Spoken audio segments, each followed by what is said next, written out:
yo nankalu. Sinabali pika. Nebala mtayandize. Sinabagambye. Bamala okola bwoti. Bagamba okufuluma. Bano batereze. Mukola bwe muti. Bakanyama abali wano. Muteeke wali akuma akakebera mukenenya. Wanoona wajjagala. Bwe muteeke akuma akakebera mukenenya. Wali obuddeko okukanyama omusiyazi. Nosanga kanyama naye nga musiyazi. Nga bawusa. Nze mubuddeko wali. Ngono. Ngoyo nga musiyazi. Bw'omutegereza atali musiyazi. Atali musiyazi bwati wakebera. Akebera atya. Ani. Ani kanyama. Nze. Gw'oli musiru. Gw'ola abantu bagwabi tebasiru. Gw'olamba tabalaba munene na mutimu. Kati gw'obeere kanyama. Kale byawe. Nze kanyama. Jangu wanikayo kawanikeyo. Yasabaga wanika nzolene kwekali. Nzize musho ya gravity. Gwe kiki. Kuze musho ya gravity. Twagala ddalu wano. Esebo. Kasindika wano. Twagala balina bomu. Tetuli. Kibagulabe. Twagala balina bomu. Sirina nawe. Yakakubuuza. Saba tulabe. Muvubuka. Sheyani gy'oyingira ng'omunyaka. Nyoko. Kwetera n'omunyaka mwa. Tereera. Lwaki oyingira nso ya gravity ng'omunyaka? Siwunya. Oyagala kutta bantu. Siwunya. Yasaba tulye. Omanyoko. Jangu kulage babusa omusiyazi bwabeera. Nindako mala wanika akanyama. Kyekyo. Awanika akanyama tonjogeza kagwa. Nindako okaseeyo. Wanika. Olinde topapa. Nindako akanyama kabeereyo kumala eddakiiko lyokojje. Kale kawanike lulabe. Oyo bawuza nti. Jangweyo. Uba security. Nga yeekomba. Lwaki yeekomba? Lwaki weekomba? Nagambye omusiyazi jangu nawe. Muli mutya? Tuli bulungi. Olagawa. Ngenda mu share gravity. Gwani. Gwani. Maulana. Mulike mikono. Mujja n'embomu wano wano. Kibaki olina obumma bumyufu. Kyogenda obwoti. Semerere. Owulira Watu wakebera.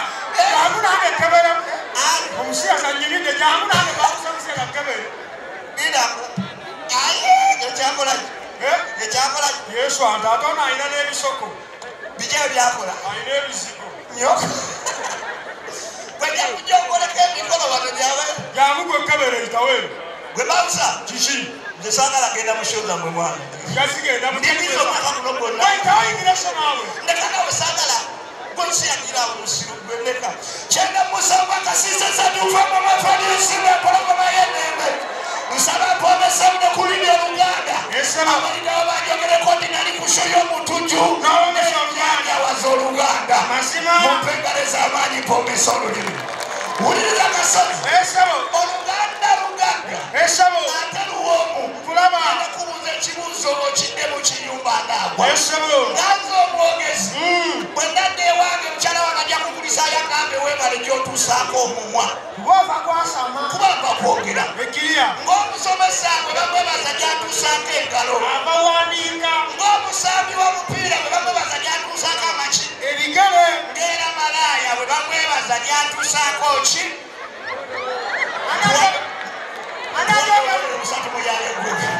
Ng'ababituusaako ki. Ne tweyongerayo bwe tuti. Tugabe bwe tuti. Ababyayi tumugiwulire. Bano bajja baddiramu. Ne tweyongerayo. Oluganda lugasi. Ngenda kwogera kagambo kamu otumalireyo. Tulifeemi. Malayo bwoti. Nsobola okwogera erinnya n'otumalirayo. Gamba nti Maawu. Maulana. Nga bw'olina otumalirayo teera Maawu. Mawube. Nga bw'olina okumalayo ti Maawu. Mauledi. Malayo emma. Emmanga. Oba emma. Emmanju. Waliwo emma. Emmandule. Kyogerete emma. Emmanduso. Oniise. Zenyiga. Esebo. Amatama. Oba amata. Amataali. Waliwo amata. Amatawa. Kikuba nti amata. Amatawa. Waliwo n'amata. Amatandaalo. Zekwongera okwongera. Kabuuzo nawe. Esebo. Enfudu. Waliwo enfu. Enfukuzi. Enfu. Enfuntula. Kyogera nti enfu. Enfutyampa. Mukyalirazinga talina enfu. Enfuufu mu matuba kasi. Gyagenda ofuna. Ekisooka tagenda keera lunaku agambe nti bannange septic yajjudde nti nno ajja aleeta ekimotoka ate kimuggyako ssente ng'olwedde yagizimba. So biodigester tegenda keera ku makya nti ejjudde. So nawe nkityo ogwo omugaso gwe gusinga kubanga eri gundi yaffe twagikolanga naye ate era still ng'ejja n'ekulya lwa nsonga nti ebeera etuuka n'ejjula, so etuuka ng'esigala ekulya wadde ng'ate wagiteekamu ssente yo nnyingi. Ekyokulala nti beauty ye egenda vaayo eya compound. Nti nno pavers zigenda kuva eri engulu yonna gye mulengera paka eno, amazzi era gagenda draininga gano ag'enkuba nga gagenda mu kaala akali ebbali awo. Nti nno beauty y'olujja egenda vaayo bulungi nnyo. Newe manjagala simbawo muddo kisoboka.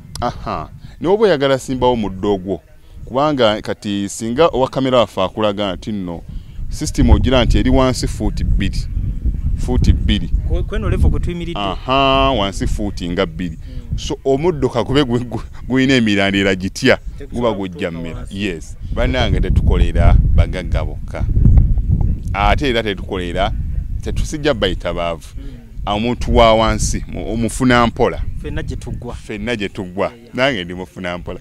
So sikolera bantu sina kika kye ngamba mbuno nno nkolera baneeno wabula buli omu era buli omu nga bwozze bwe tukola ki bwe tukwata. Kati Alihira Holdings Uganda Limited tusangibwa Kamoocha, Prince Charles Drive, Plot 45. Kamoocha we wali offices zaffe. Tuyina namba z'amasimu esooka ya Airtel 07017 66992 neya MTN 0789 224230. Abasinga batumanyira mu biodigester kuba bwe tuvudde nnyo mu kamera naye nga abaklanti baffe abapya n'abakadde bagenze bakitegeera nti no ne general construction yenna mwetuli.